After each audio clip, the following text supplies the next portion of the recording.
Bokaro Beshem Hashem Naaseh Ve'Natzliach Be'ezrat Hashem Yitbarach. Nous sommes aujourd'hui le mardi 31 du mois d'octobre et déjà le 16 du mois de Mar Cheshvan. Shiur très intéressant sur la paracha et en même temps très moussari Be'ezrat Hashem pour ceux qui veulent l'entendre en tout cas.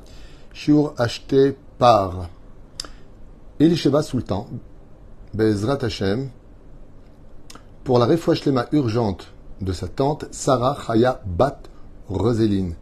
יהי רצון שהקדוש ברוך הוא ישלח לה רפואה שלמה, רפואת הנפש ורפואת הגוף, ברכה, רווחה והצלחה בכל מעשה ידיה, ותקום מחוליה בניסים ונפלאות, ישועות ונחמות, אהבה וערבה, שלום ורעות, בעזרת השם, et que chaque mot de cette étude que nous allons partager ensemble, un mot de la l'irfouata, בעזרת השם, que pour de bonnes nouvelles, une longue vie en bonne santé, car Dieu peut tout.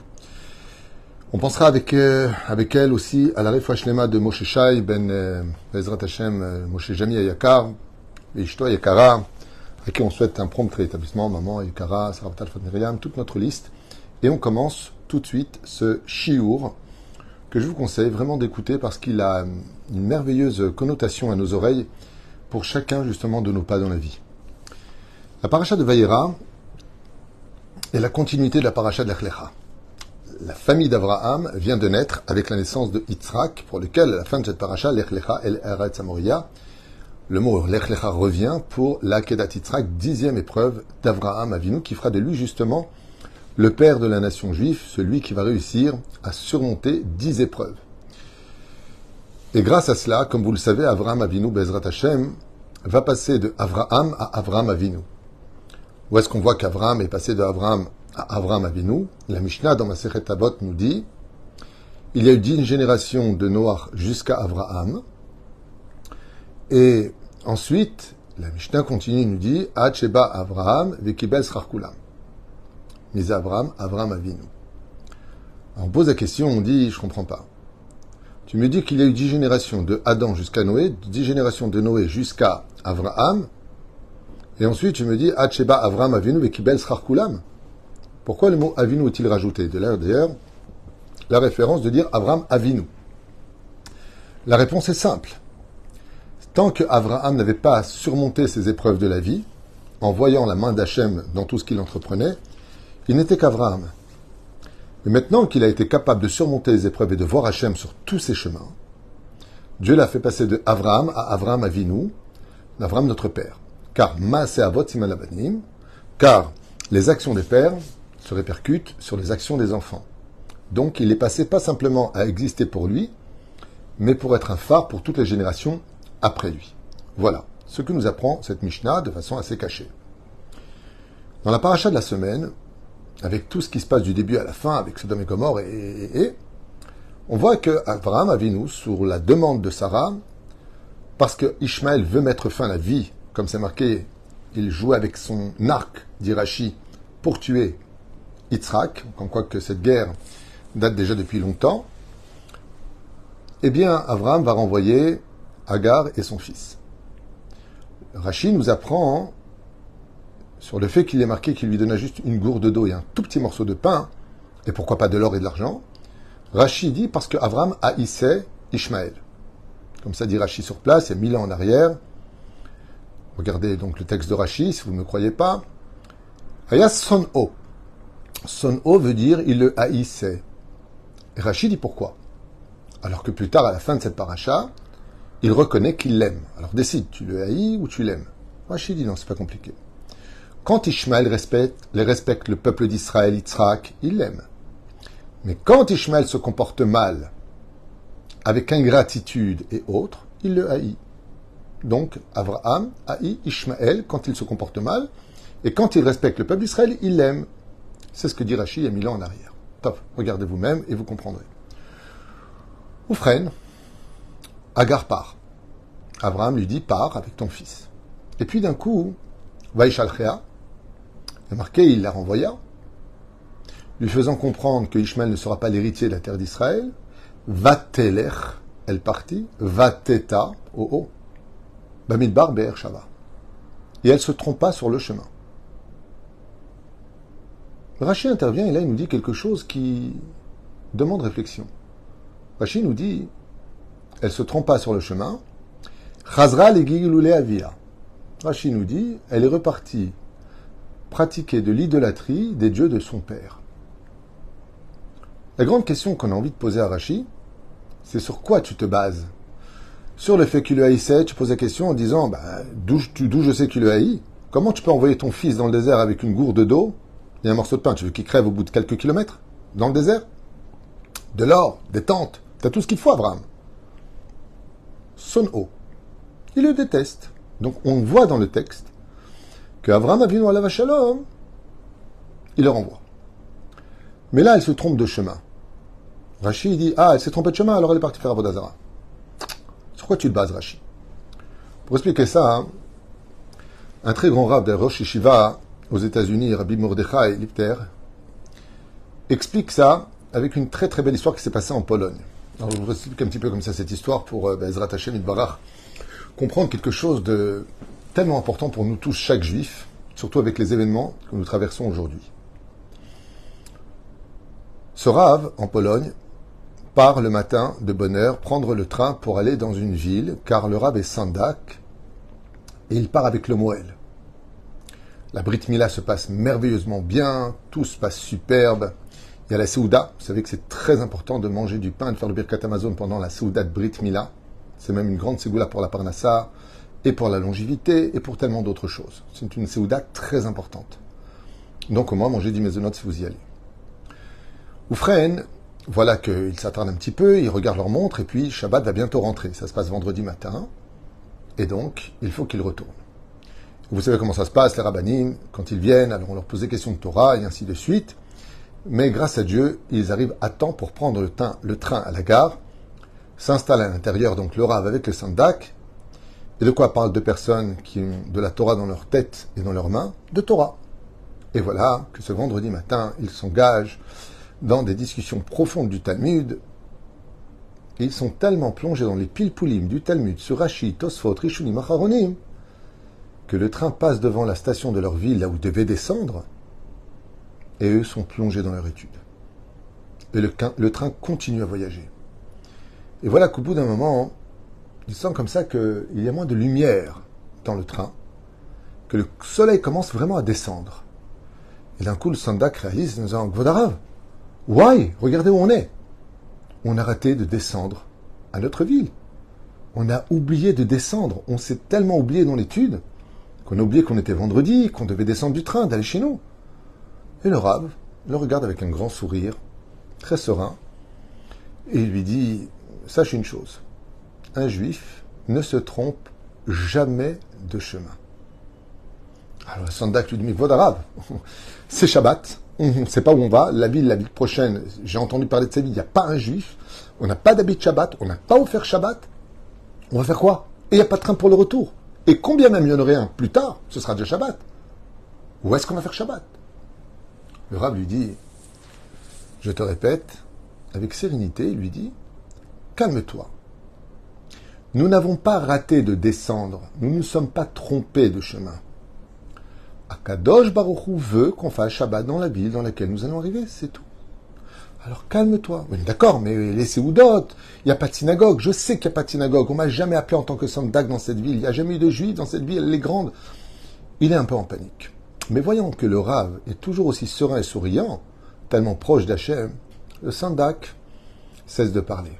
Ils descendent du train, ils se retrouvent un petit peu à droite et à gauche, et le Rav voit une personne qui avait plutôt l'air propre et respectueuse, va le voir en lui demandant « Est-ce qu'il y aurait dans votre ville une bête à Knesset ?»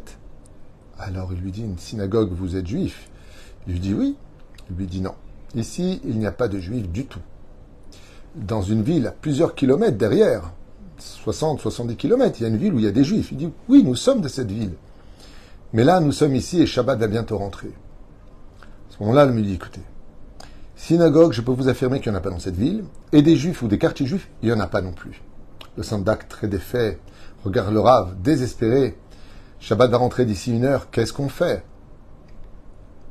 Le Rav lui dit, très bien, et est-ce que par hasard, il y aurait peut-être un juif? À ce moment-là, la personne se met à réfléchir et lui dit, écoutez, je crois, je ne suis pas sûr, que le nouveau capitaine qui est arrivé ici il y a à peu près 3-4 semaines, il me semble qu'il est juif. J'ai entendu parler comme ça au bar qu'il était peut-être juif. Parfait, lui dit le Rav. Pourriez-vous m'indiquer où il habite? Oh ben c'est pas compliqué, le capitaine, ils habitent tous dans le même appartement. Vous allez tout droit, il explique telle adresse et vous vérifierez. Et voilà qu'à leur belle surprise en arrivant, Baruch Hashem, devant la porte de l'adresse où se trouvait ce capitaine d'armée, il voit une mezouza posée sur la porte. Shabbat rentre, et au moment où il tape à la porte, le capitaine ouvre, et là, émerveillé, se met à crier à sa femme, « Chérie, regarde ce que Dieu nous a envoyé, Élie, à mon avis, est un ange de Dieu. Quel mérite, quel extraordinaire sroud vous me donnez, que Dieu vous bénisse, rentrez, rentrez, préparez-vous, Shabbat arrive. » Il rentre vite se doucher, il s'habille avec les habits que leur offre justement le capitaine. Il dit, c'est pas la peine à la synagogue, il n'y en a pas. Et tout de suite, ils reçoivent Shabbat. Ils sont surpris de voir un tel bonheur dans la maison. Et l'homme lui dit, écoutez, moi, je suis capitaine dans l'armée, mais je suis juif. Je ne suis pas très religieux, mais je pratique le minimum. Je m'efforce de manger cachère et ainsi de suite. Nous avons été mutés ici. Je suis obligé d'être dans cette ville, donc je n'ai pas d'autre choix pour l'instant que d'être dans cette ville. Seulement voici que ma femme a accouché. Et aujourd'hui, ce soir, c'est Brit Yitzhak. Car demain matin, je dois faire absolument, donc Shabbat matin, la Brit Mila de mon fils. Et comme je ne peux pas bouger du poste dans lequel je suis, je me suis mis avec ma femme à prier. On a mis de la tzedaka, envoie-nous un Moël, envoie-nous des gens faire la Brit Mila, c'est le 8e jour. Il y a des choses qu'on fait ou qu'on ne fait pas, mais la Brit c'est minimum quand on est juif. Il y a des choses qu'on ne peut pas laisser choir, c'est notre identité. Et ma femme et moi pleurons depuis 2 jours, 3 jours, on n'en dort pas. Comment on va faire pour trouver un Moël? Et ma femme m'a dit, écoute, nous les Juifs, on a une force dans la force de la parole, de la prière, c'est de demander à Kadosh Baruch Hu des choses. Et moi, je lui ai dit, quoi, tu crois, parce qu'on va demander à Dieu, il va nous envoyer un Moël? Donc, vous comprenez bien que quand on vous a vu, on voit pour nous le Messie, vous êtes des anges de Dieu. À ce moment-là, le Sandak regarde le Rav, il est épaté. Il est ébloui, il est épanoui. Il dit, tu te rends compte, Gvod Harav, Akadosh Baruch Hu, il a fait en sorte que dans notre étude, on oublie de descendre à la station pour arriver dans une ville où il n'y avait vraiment pas de juifs. Et donc on peut avoir écrit une seule unique adresse, le seul juif de la ville, pour arriver jusqu'à lui avant l'entrée de Shabbat, pour être présent, dormir chez lui et faire un Brit Mila demain matin. Le Rav l'a regardé, toujours avec le même sourire, toujours aussi serein. Il lui a dit, mon cher élève, un juif ne se trompe jamais de chemin. Quand on rate une sortie, quand on a pris la mauvaise route qui ne correspondait pas à la destinée que l'on voulait, on ne s'est pas trompé. C'est qu'on a quelque chose à faire là-bas où on arrive.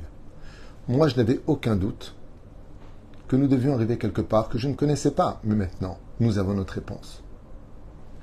Car un juif, même quand il se trompe de chemin, il reste fidèle à Dieu. Ainsi explique Rabbi Mordechai Irter. Il dit, d'où est-ce que Rashi sait qu'elle est partie faire de l'idolâtrie? Parce que le texte nous dit explicitement que Agar a dit qu'elle s'est trompée de chemin. Et quand quelqu'un s'énerve en se trompant de chemin, ou que ça n'aboutit pas là où il voulait que ça aboutisse, ou que ce qu'il avait espéré qui arrive n'arrive pas, et que pour lui c'est un échec, que Dieu l'a abandonné, que Dieu n'est pas avec lui, c'est qu'il est comme Agar. Il fait de la Vodazara. Parce que Akadosh Baruch Hu, quand il te donne quelque chose, ou quand il te reprend quelque chose, quand il te fait tromper de chemin, quand tu crois que tu n'es pas du tout sur la direction que tu voulais toi atteindre, c'est parce que Dieu a d'autres plans pour toi. La question est de savoir est-ce que tu verras Dieu dans tes échecs ou pas. C'est là qu'est toute la question. Et étant donné que les Juifs fidèles, quoi qu'il arrive de leur vie, restent toujours fidèles à Dieu, même si le chemin n'est pas du tout correspondant à leur souhait, Rashi nous dit, si la Torah a besoin de nous dire que Agar Vatita Baderer, qu'elle s'est trompée, tu peux être certain qu'elle est partie faire de l'idolâtrie.